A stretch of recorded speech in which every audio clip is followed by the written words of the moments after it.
Ooh, fancy graphics. It must mean it's a JD iRacing video. And it is. We are back at Daytona. And if you remember the NASCAR Cup Series race, it was a bit of a calamity. Well, iRacing didn't learn its lesson in its rookie, or basically open series. So they took us in the Dallara Cup. Now this is similar to how it is in the NASCAR one with the Carburetor Cup. These are unranked. We are racing now in IndyCar. This is actually a older version of the Dallara that they ran, I believe back in 2013. The major difference is these don't have the safety features like it's not really a halo, it's more of an enclosed sort of windscreen mixed with a halo. Looks kind of wonky, but it works really well. In these cars, the crush zone around your head is your head. Good news is, these are digital people and they don't matter. Now, this is going to be 15 laps in cars that do 235 to 240 miles an hour. What could possibly go wrong? Now, if you notice, I am not in my usual Mom's Chicken Farm and JD's Chicken Feed and Tackle car. I'm actually racing in a Mobile 1 car. It's just because I like the livery and I haven't made a chicken one for this car yet. But we're pulling up to green. Now, if you notice, I'm towards the back. I'm hanging out in the back for a very, very good reason. Chaos is undoubtedly going to ensue. So I hang out back here. That blue car is going to go around me. That red car is going to try and go around me. But he's going to think otherwise as well, there's the fan, there's the shit, and oh my goodness, I squeeze underneath it. Now, we are going to take a look at that, but first, there's more calamity. So that car's down there, he's destroyed. He apparently got hit by something. He somehow managed to get through that unscathed. All I know is everything was clenched when I went through there, but there's more cars spinning, and he's just flying through the air. But now we're going to take a pause, and we're going to look at that second crash. Now we're going to focus here on the pole position car. He's the red, yellow, and black car here. And you see he gets kind of a poor start, ends up falling back through the field. 3 cars are going to get by him, and I'm guessing it's because he started in second. He should start in first, which causes things to sort of back up a little bit.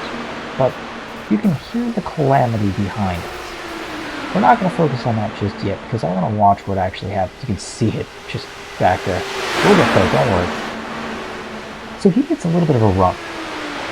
And then they go 3 wide. 3 wide is a bad idea. And that's why. So he sends that guy up there, up and, okay, they're up in the catch fence. He got flipped over. He nails that guy. That guy hits the wall. He's somersaulting. Still, it's still going. He's now off screen, so we don't get to see him. But, oh, nope, no, now he's finally landing. Let's watch what happens from his screen. So this is what he's actually seeing. He's coming out of turn 2 now. And you see he gets a great run as he shifts into 5th gear. And he just kind of gets stopped there. Just nowhere to go.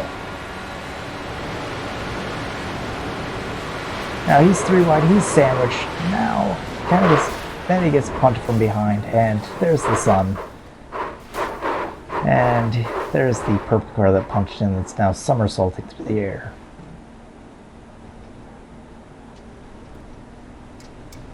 And oh, that is not a happy sounding car. He actually broke the wing off the back, and he's just sort of spinning around. No downforce, nothing you can do. Car's wrecked. Let's watch it from the guy who hit him.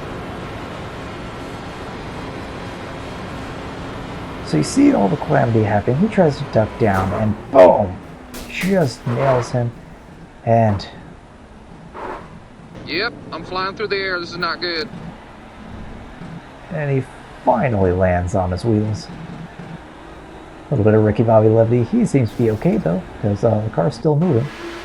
Let's watch what happens, because this guy was actually involved in both wrecks. So as that car goes down there, he actually gets his wing knocked off, which means lower downforce, he doesn't quite have the car control that he could have. So that's unfortunate. Now he's got a little bit of damage. If you notice, his steering angle is a little bit off. And then just bad luck continues. And there's where he hits.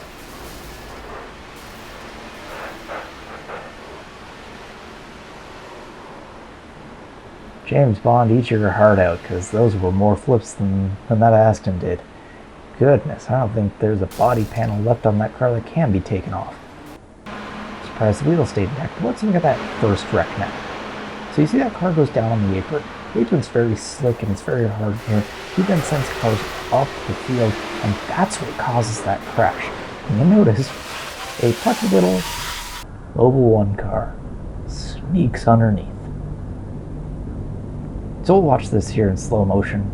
Yes, I stole the idea of slowing down choir from the slow-mo guys because it sounds cool. Now you see the blue car. Blue car actually gets a little bit of damage, and he sends that green car up. Now I don't know quite how much synced with that. He was still pretty quick, but I was able to get around him. But you see, it almost looks like I hit, but no, he's just somersaulting through there. The red car also gets a little bit, but I never had any damage. Never had any contact penalties either. I made it under that car clean.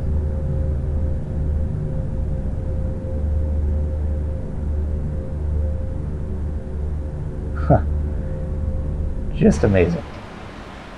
And he goes back into the garage. Now this is only lap 2. Things don't slow down from here. We only push the pedal into the floor. Now, these cars, you notice they're similar to Formula cars in general. You know, front wing, rear wing, open wheel. And they are made by Dallara, which I know they make a number of other Formula cars. They make the Super Formula cars. A number of others. They're famous for making race chassis. But this is the Speedway package, and you can see how much work you really have to do, because these cars are actually relatively simple. Now watch as I get this run up on this blue car as we enter into the third lap. You see, I'm trying to get in the draft, much like I would in the stock car racing Daytona, but I use a slingshot method to get past. Now these cars don't draft quite the same as a cup car does, because, well, they're just simply not that big. They're not punching as big a hole. And they don't quite have the same aerodynamics. But these cars, despite the fact that they look Formula-ish, they're all spec chassis, using spec motors made by either Chevy or by Honda. And the chassis are all made by Dallara, so it's pretty much as close to a stock series as you can get with cars that do 240 miles an hour. Now I'm getting behind this back marker. This back marker is in 14th place. The car behind me is 7th place. I'm currently in 6th. And he's impeding me, and he is a bit. We're unnecessarily fighting. I want to try and get around him. He was just a huge rolling roadblock. Now, props to him. Fantastic racer. But it was a bit annoying because I could not get around the outside. These cars don't get the push like the cup cars do from the cars behind. So pretty much I have to either slingshot around him, and I almost bumped into him because I actually thought I cleared him. Because I saw a blue car in my mirror, turned out it was a blue car behind me. I pretty much slaughtered him, and this was just really solid racing. All three of us kept our composure for quite some time. Blue car there is just watching me try and get around him. Try to get around him. And here I go, I'm going to look again, coming into turn 1. And I'm just not quite able to do it. I'm trying to kind of take him on the back stretch here. And here I go, I try and get a run. And I'm just not able to do it. Just not able to get a run up to him. And I get ahead of him. But because he has the inside line, he's able to get around the course faster. These cars have so much downforce at speed that really a corner is not going to make much difference. It's the distance that you're traveling that's going to make you go faster, so you always want to get as low to the line as you can, without touching the apron, of course. So I slot back in behind him, and I'm going to try this slingshot again. This time I'm a little too close, not able to do it. I get up beside him, again. I just simply don't have the speed to get around him. So he ends up passing me in the corner. Now my knuckles are white at this point because I'm just trying to hold on to this car, not slam it into the wall or slam it into him, or all three of our races. And so I'm going to try and slot back in behind him, and I'm going to try this move again. Now, why a back marker wouldn't just get the heck out of the way, I don't know. But it was fun. Now, the blue car unfortunately goes off track. He got in the apron just a little bit and got loose. Fortunately saved the car, but wasn't able to hold on to it and keep up with this, so he's now out of play. And I'm going to keep trying this slingshot move. I'm actually going to sort of back off a little bit, because now I don't have to pressure the car behind me. And so I can start to set him up a little bit. See, I've got about 3 or 4 car lengths. And that is just enough to start putting the power down now.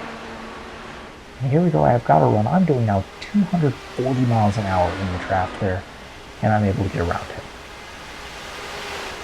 Close the door out, come to the inside.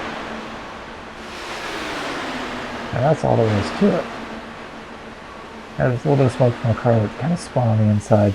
Not a huge wreck or anything like that, just a single car spin. The things would finally seemingly calm down, but oh, he decides he wants to challenge me. He doesn't like that a car in front of him by over a lap is going to pass him, so he's going to look to my outside, try and see if he can do the same move to me. And that's how IndyCars race around ovals. Whether it's Indianapolis or when they used to race around Las Vegas, same kind of principle.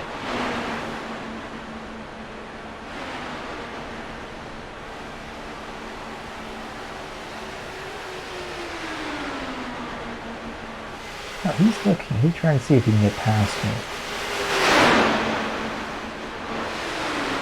But he's not going to quite be able to get the speed. I'm holding too close to the line for him to be able to get around me, and he's not getting enough distance to try and get that slingshot, so I also think he's just enjoying getting sort of pulled along a little bit there, able to get some fast lap times off of me, which is perfectly fine in my book.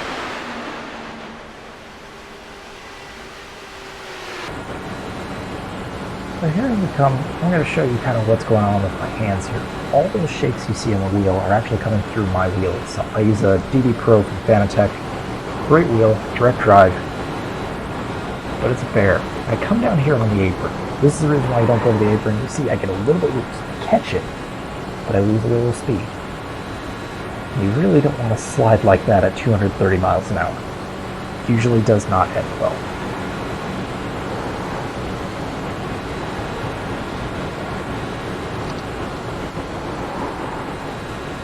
So I can see him in my mirrors. He's still on my outside. I got my spotter in my ear telling me, hey, he's still on your outside.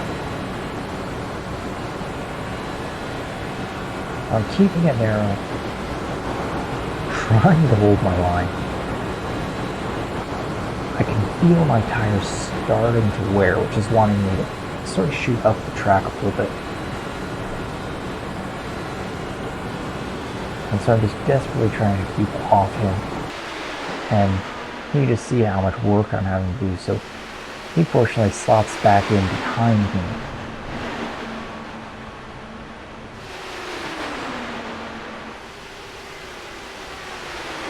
As we come in here, this is now the final lap. Just took the white flag. I'm going to try and see if I can catch third place. Right now I'm in fourth. Someone disconnected, so I went from actually 6th to 5th to 4th. So here's a roll. Most of your car is completely toast. which very well may have been. Don't quit out of a race.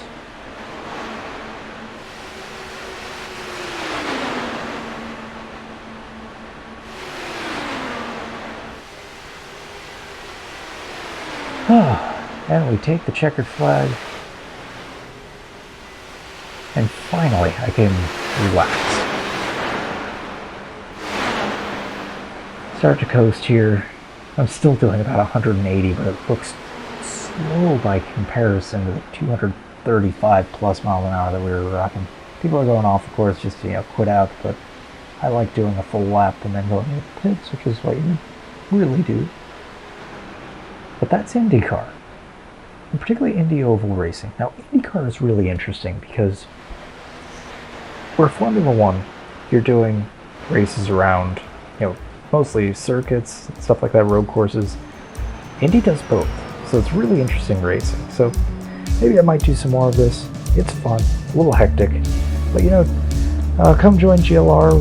We do all sorts of racing, everything from every game. And if you like the video, give a like, comment, subscribe, share, all the YouTubey things, and I will see you all in the next one. So thank you for joining me, and I think I'm going to rest on this one because this one stressed me out.